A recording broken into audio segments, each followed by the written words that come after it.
ప్రభువైన యేసుక్రీస్తు నామములో మీ అందరికీ నా హృదయపూర్వక వందనాలు. ప్రియ బిడ్డలారా, ఈ విధంగా ఆదరణ అనే కార్యక్రమం ద్వారా మరి దేవుని నామాన్ని మహిమపరచుటకు, మీతో ఈ జీవగల దేవుని మాటలు పంచుకున్నట్టుకు దేవుడు దయచేసిన ఈ ఉన్నతమైన సమయాన్ని బట్టి దేవాది దేవునికి నేను రుణస్థుడను. ప్రియ బిడ్డలారా, ఈ యొక్క సమయంలో భయము అనే అంశంపై మనం ఈరోజు కొద్ది మాటలు ఆలకించబోతున్నాం. ప్రియ బిడ్డ, ఈ భయం అనేది దేవాది దేవుడు మనకు దయచేసిన ఒక గిఫ్ట్. అది దేవుడు దయచేసిన ఒక గుణ లక్షణం. అది దేవుడు దయచేసిన మనకు అవసరమైన, మనకి అన్ని విధాల మేలు చేసి మనల్ని దీవించి మనల్ని ఉన్నతులు చేసే ఈ భయం అనేది మనం ఉపయోగించుకోవలసిన ఒక లక్షణం. అది భయం అనేది ఎవరి పట్ల నిలపాలి, ఎవరి పట్ల నిలపకూడదు. భయం అనేది ఎప్పుడు ఉండాలి, ఎప్పుడు ఉండకూడదు. భయం అనేది ఎక్కడ ఉండాలి, ఎక్కడ ఉండకూడదు అనే విషయాలు కానీ, భయం అనేది ఎలాగ భయపడాలి, ఎలాగ భయపడకూడదు అనే విషయాలు కానీ మనం నేర్చుకున్నట్లయితే ఈ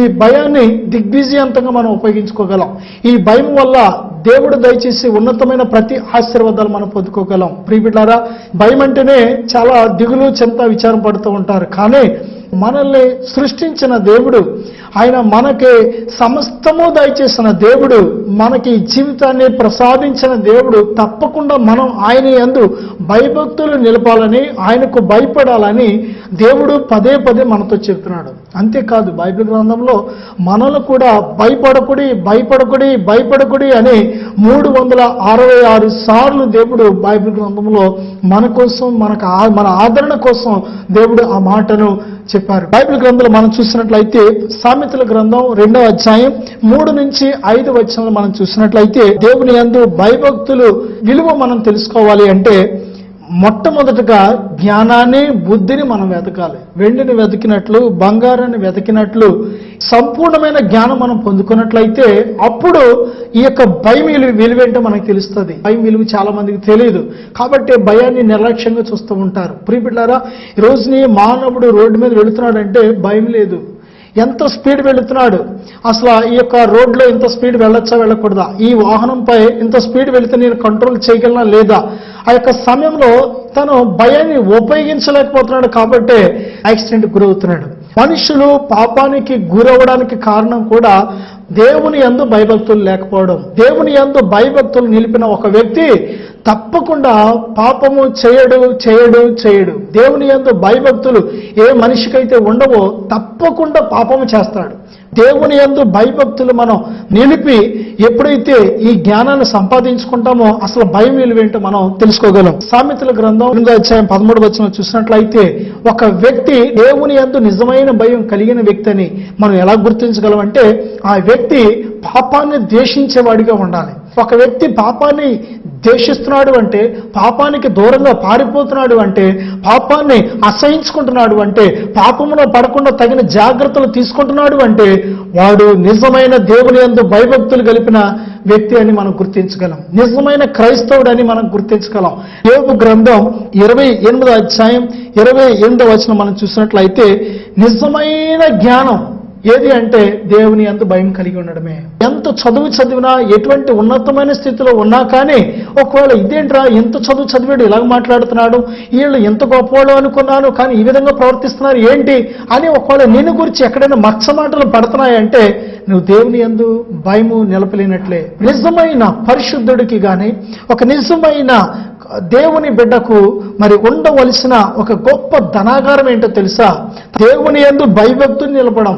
ఎంత ధనం సంపాదించినా తనకు కానీ దేవుని యందు భయభక్తులు లేకపోతే తన ధనం వల్ల తన జీవితం బాగుపడలేదు.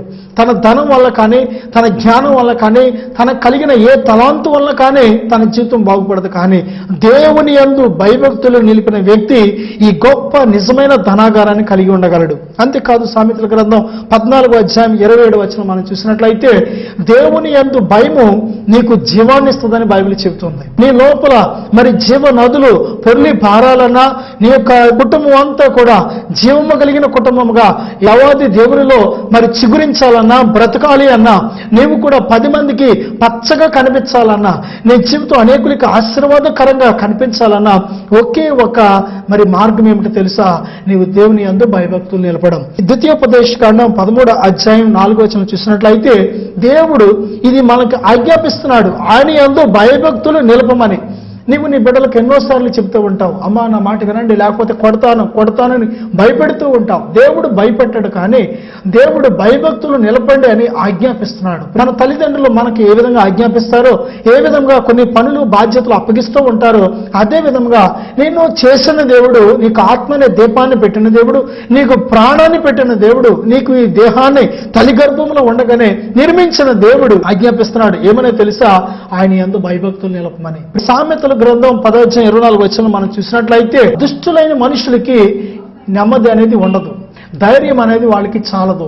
ఎప్పుడు కూడా వారిని భయం వెంటాడుతూ ఉంటది. చాలా మంది బొమ్మలను చూసి భయపడుతూ ఉంటారు, నిమ్మకాయను చూసి భయపడుతూ ఉంటారు, ఎండుమిరగాయను చూసి భయపడుతూ ఉంటారు, కొంతమంది మనుషులను చూసి భయపడుతూ ఉంటారు. లోకంలో చిన్నటికి ఆ మనుషుల వల్ల వాళ్ళ తగిలేస్తుందేమో, నరగోష తగిలేస్తుందేమో, లేదా నన్ను ముట్టుకున్నారు నాకు ఏమైపోద్దు అని, లేకపోతే పలానా నేను బొమ్మను ముట్టుకున్నాను నాకు ఏమైపోద్దు అని భయం. దేవత అంటే భయం, దెయ్యం అంటే భయం. ప్రకృతిలో ఏది జరిగినా సరే, చిన్న ఏదైనా జరిగితే చాలా భయపడుతూ ఉంటారు. భయం అనేది మనకు అవసరమే, కానీ ఈ భయాన్ని ఎంతవరకు మనం వాడాలి, ఎంతవరకు వాడకూడదు అనేది కూడా మనం నేర్చుకోవాలి. మనం భయభక్తులు నిలపాలి, కానీ ఆ భయము నిన్ను చేతకాని వాడిగా చేయకూడదు. భయము అనేది నువ్వు జయించకపోతే, భయము కలగజేసే లక్షణాలను కనుగొని దాన్ని సరిగ్గా జయించకపోతే ఆ భయం నీ ప్రాణాన్ని తీసేస్తుంది. జాగ్రత్త.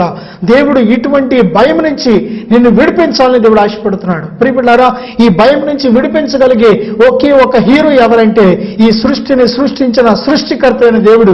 ఆ దేవుడు తన ప్రియకుమారుడైన యేసుక్రీస్తు ప్రభుని ఈ లోకానికి నిన్ను భయమనే బంధకు నుంచి విడిపించాలని దేవుడు ఈ లోకానికి తన కుమారుని పంపించాడు. నిన్ను భయం నుంచి విడిపించడం కోసం శిలువపై తన కుమారుని వధించి నీ యొక్క పాప దోషము అంతటిని కూడా ఆయన భుజంపై మోపి విడిపించాడు. భయానికి కారణం చూడండి, ఆదికాండం 3:8 మనం చూసినట్లయితే, ఆదాము పాపం చేశాడు. దేవుడు తినద్దన్న పండును తిన్నప్పుడు తన లోపలికి భయం ప్రవేశించింది. దేవుడు వస్తుంటే లేని భయము, దేవుడితో మాట్లాడుతుంటే లేని భయము, దేవుడి దగ్గరికి వెళ్ళాలంటే లేని భయము.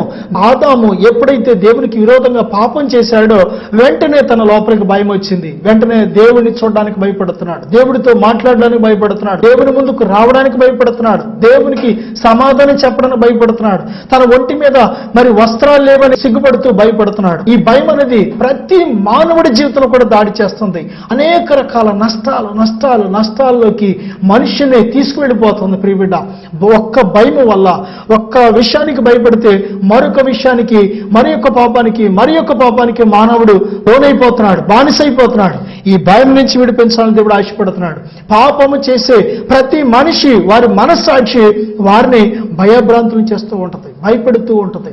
చాలాసార్లు రాత్రుళ్ళు అకస్మికంగా నువ్వు భయపడుతున్నావంటే నువ్వు చేసిన పాపమేమో. ఎందుకు నీకు ఉత్తిని తుళ్ళు పడుతున్నావంటే ఒక్కొక్కసారి భయమేమో. ఒకవేళ నువ్వు పరిశుద్ధంగా ఉన్నావు, దేవుని దృష్టిలో నీతిమంతుడిగా ఉన్నావు, దేవుని దృష్టికి చాలా ఇష్టంగా జీవిస్తున్నావు, అయినా కానీ భయం కలుగుతుందంటే ఒకవేళ అపవాది నేను భయపడుతున్నాడేమో. చాలా జాగ్రత్త. వాడిని గద్దించు. దేవునికి లోబడి వాడిని గద్దిస్తున్నప్పుడు వాడు పారిపోతాడు. ప్రియ సహోదరుడా, ఈ భయం అనేది ఈ సృష్టిలో ఆదాము నుంచి కూడా వచ్చింది. కానీ ఆ భయం నుంచి విడిపించి దేవుని యొక్క సింహాసనం ముందు నువ్వు ధైర్యంగా తల ఎత్తుకోవడానికే దేవుని అబ్బా తండ్రి అని పిలిచి ఆయన ప్రేమను అనుభవించాలని దేవుడు ఈ లోకానికి వచ్చాడు. అంతేకాదు, ఆయన నీలో ఉంచిన తన పరిశుద్ధ ఆత్మ దేవుడు ఈ లోకంలో ఉన్న సమస్త శక్తుల కంటే ఆ నీలో నివసిస్తున్న పరిశుద్ధాత్మ దేవుడు బహు గొప్పవాడు, శక్తిమంతుడు, బలవంతుడు. ఆయన ఎల్లప్పుడూ ఒకే రీతిగా ఉన్న దేవుడు.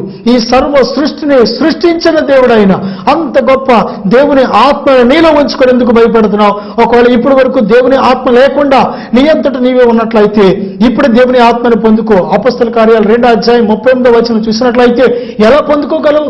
నీకు ధైర్యాన్ని ఇచ్చే, చాలా బలాన్ని ఇచ్చే ఆత్మ, నీ యొక్క హృదయాన్ని నిబ్రంగా ఉంచే ఆత్మను, నీకు ప్రోత్సాహాన్ని, బలాన్ని ఇచ్చే ఆత్మను ఎలా నీ పొందుకోగలవు అంటే అపొస్తలుల కార్యాలు 2:38 చూసినట్లయితే ప్రభువైన యేసుక్రీస్తును అంగీకరించు. ఎప్పుడైతే ఆయన నీ పాపాల కోసం శిలువలో మరణించాడని, నీ పాపాల కోసం ఆయన శ్రమ పడ్డాడని, ఆయన ప్రాణం పెట్టి వెల చెల్లించి నిన్ను కొన్నాడని గ్రహించినట్లయితే నిజమైన మారు మనస్సును బట్టి దేవుడు తన ఆత్మతో నిన్ను అభిషేకిస్తాడు. ప్రియబిడ్డ, దేవుని ఆత్మను పొందుకోకుండా, దేవుని ఆత్మ లేకుండా బ్రతుకుతున్నావా? ఒంటరిగా ఉన్నావా? దేవుడు చెప్తున్నాడు కదా, నువ్వు ఒంటరివి కాదు, నువ్వు అనాథవు కాదు, మిమ్మల్ని నేను విడవనని దేవుడు చెప్తున్నాడు. పేప గ్రంథం 18:11 మనం చూసినట్లయితే భక్తిహీనుల్ని భయం వెంబడించి పీడిస్తుంది.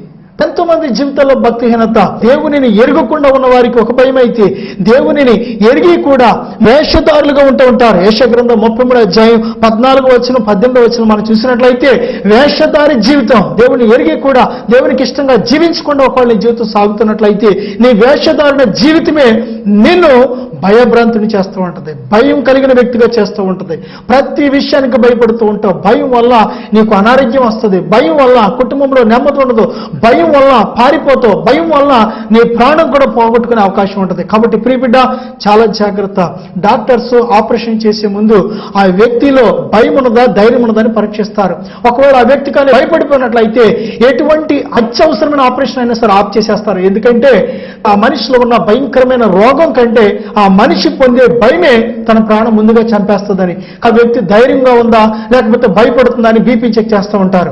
సహోదరుడా, ఎందుకు భయపడుతున్నావు? నీ యొక్క చుట్టూ ఉన్న పరిస్థితులను చూసి, నీకున్న ఇబ్బందులను చూసి, నీకున్న అవసరతలను చూసి, నీ బిడ్డల వ్యవహారాల కోసమని, లేకపోతే నీ బిడ్డ యొక్క ఉద్యోగాల కోసమని, లేకపోతే నీకున్న రుణాల కోసమని, నీకున్న సమస్యల కోసం ఎందుకు భయపడుతున్నావు? నీ యొక్క సమస్యల్లో జవాబు దయచేసే దేవుడు ఉన్నాడు. భయము జవాబు కాదు. భయము నీకున్న సమస్యకు జవాబు ఎప్పుడు ఇవ్వలేదు కూడా. దేవుడు ఒక్కడే నీకు జవాబు ఇవ్వగలడు. యేసుక్రీస్తు ప్రభువారు ఒక్కరే నీకు జవాబు ఇవ్వగలరు. ఆ జవాబిచ్చే దేవుడిని నువ్వు తేరి చూడాలి. కానీ ఆ దేవుని పాదాల చెంత ఎల్లప్పుడూ ఉండి ఆయన పాదాల చెంత కనిపెట్టుకుని జవాబు పొందుకోవడం ప్రయత్నించాలి. కానీ భయపడి ఎంతకాలం బ్రతుకుతావు? దేవుడు చెప్తున్నాడు కదా, ఈ లోకములో చనిపోవు తృణమాత్రులకు నరులకు ఎందుకు నువ్వు భయపడతావు? ప్రియబిడ్డలారా చూడండి, భయపడి నువ్వు నీ ప్రాణానికి ఉరి తెచ్చుకుంటావు, భయపడి దాక్కువలసి వస్తుంది, భయపడితే అవమానం వస్తుంది. నువ్వు దేవుని నామములు ఎప్పుడైతే ధైర్యం కలిగి నిలబడతావో దేవుని నామం మహింపరచబడుతుంది. దేవుడు అద్భుతం చేసే దేవుడు. ప్రకటన గ్రంథం 21వ అధ్యాయం 8వ వచనం, ఒక మంచికి ఈ భయాన్ని వాడాలి. ఈ భయాన్ని వాడవలసిన స్థితిలో వాడలేని వారు ఎవరంటే పిరికి వారు. వాళ్ళు దేవుణ్ణి విడిచిపెట్టడానికి చాలా ధైర్యం, కానీ దేవునికి విరోధంగా జీవించాలంటే చాలా ధైర్యం ఉంటుంది. కానీ దేవుని యందు భయభక్తులు మాత్రం వాళ్ళు నిలపలేరు. ఈ లోకంలో మనుషులకు భయపడే వాళ్ళు, కులానికి భయపడే వాళ్ళు, ఈ లోకంలో ఉండే అనేక రకాల పరిస్థితులకు భయపడే వాళ్ళు దేవుణ్ణి వెంబడించలేరు. ప్రభు చెప్తున్నారు కదా, పిరికి వారు పరలోక రాజ్యం చేరలేరు, వారికి నిత్య నరకమే, మండు అగ్ని గుండంలోనే పడతారు. ప్రియబిడ్డలారా, భయం అనేది దేనికి ఉపయోగిస్తున్నావు? భయం అనేది దేవుని యందు భయభక్తులు నిలపడానికి ఉపయోగించే అంతే వరకే. కానీ మట్టి మనుషులకు భయపడి నీ జీవితాన్ని నువ్వు పాడు చేసుకోవద్దు. ప్రియ సహోదరుడా, సహోదరి, ఈ భయం ఇప్పటి వరకు నేను వెంటాడిందేమో, వెంబడించి నీ కుటుంబాన్ని, నీ హృదయాన్ని నాశనం చేసిందేమో, ఇప్పటి వరకు నీకు నిద్ర లేకుండా చేసిందేమో. భయం అనేది నీ జీవితంలో చొరబడకుండా ఉండాలంటే నీ హృదయం నుండా ధైర్యం ఇచ్చే దేవుడిని నింపుకోవాలి. జీవము గల మరి దేవుని వాగ్దానాలను నమ్మి మరి నింపుకున్నట్లయితే ఆ వాగ్దానం ప్రకారం నీ అవసరతలు దేవుడు తీరుస్తాడు. భయపడి నువ్వు ఉరి తెచ్చుకోకుండా దేవుని యందు భయభక్తులు నిలిపి నీ యొక్క సమస్యలకు, నీకున్న అవసరతలకు జవాబు పొందుకోమని దేవుని సేవకుడిగా మిమ్మల్ని బ్రతిమాడుచున్నాను. మనం ఎందుకు దేవునికి భయపడాలి? మనుషులకు ఎందుకు భయపడకూడదు? దేవుడు చెప్తున్నాడు కదా, తృణమాత్రులకు నరులు నమ్ముకున్నట్టు కంటే దేవుడు నమ్ముకోవడమే మేలు. ఎందుకంటే నరులు నమ్ముకున్న, రాజులు నమ్ముకున్న వాళ్ళు ఎప్పుడు చనిపోతారో తెలీదు, వారి ప్రాణాలు ఎప్పుడు మట్టిలో కలిసిపోతారో తెలీదు. ఎప్పుడైతే వాళ్ళు చనిపోతారో ఆ యొక్క రోజునే వాళ్ళ తలంపులు, వాళ్ళ ఉద్దేశాలు, వాళ్ళు అన్నీ కూడా మట్టిలో కలిసిపోతాయి. కనుక నువ్వు వాళ్ళని నమ్ముకున్నట్లయితే నీకు ఏమీ మిగలదు. కానీ నమ్మదగిన దేవుడిని నమ్ముకున్నట్లయితే నీకు సహాయం తప్పకుండా ఉంటుంది. ఈ లోకంలో నేనే మార్గము, నేనే సత్యము, నేనే జీవము అన్న దేవుని కంటే మరి యొక్క దేవుడు ఎవరైనా ఉన్నారా? ఎవరూ లేరని నువ్వు గ్రహించినట్లయితే, ఆయనే మార్గము, సత్యము, జీవము అని నువ్వు తెలుసుకున్నట్లయితే ఆయనకి నువ్వు భయపడవలసిన అవసరం ఎంతైనా ఉన్నది. ప్రకటన గ్రంథం 15వ అధ్యాయం 4వ వచనం మనం చూసినట్లయితే, ఆయన పరిశుద్ధుడు కాబట్టి ఆయన మాటలో, చూపులో, నడకలో, ఆయన యొక్క మార్గములు అన్నిటిలో, ఆయన క్రియలు అన్నిటిలో కూడా ఆయన పరిశుద్ధుడు కాబట్టి, ఆయన తప్ప వేరొక పరిశుద్ధుడు లేడు కాబట్టి, ఆయన పరిశుద్ధతను ఇష్టపడే దేవుడు కాబట్టి నీవు ఆయన పరిశుద్ధతను బట్టి నీవు ఆయనకు భయపడాలి. ఈ లోకంలో ఆయన పరిశుద్ధమైన దేవుడు ఎవరున్నారయ్యా? ఆయన కంటే పరిశుద్ధులు ఎవరున్నారు తల్లి? చాలా మంది పాపము చేస్తూ కూడా ప్రార్థన చేస్తూ ఉంటారు, పాపము చేస్తూ కూడా దేవుని సన్నిధికి వెళుతూ ఉంటారు, విడిచిపెట్టకుండా పాపము చేస్తూ దేవుని యొక్క రక్తంలో, శరీరంలో పాలు పంపులు పొందుతూ ఉంటారు. నిజంగా వారికి శిక్ష చాలా సివియర్ గా, తీవ్రంగా ఉంటుంది. మనుషులు కన్ను కప్పగలమేమో, దేవుని సేవకులు కన్ను కప్పగలమేమో, లేకపోతే కుటుంబస్తులు కన్ను కప్పగలమేమో, కానీ దేవుని కన్ను నీవు కప్పలేవు. ప్రియ సహోదరుడా, దేవునికి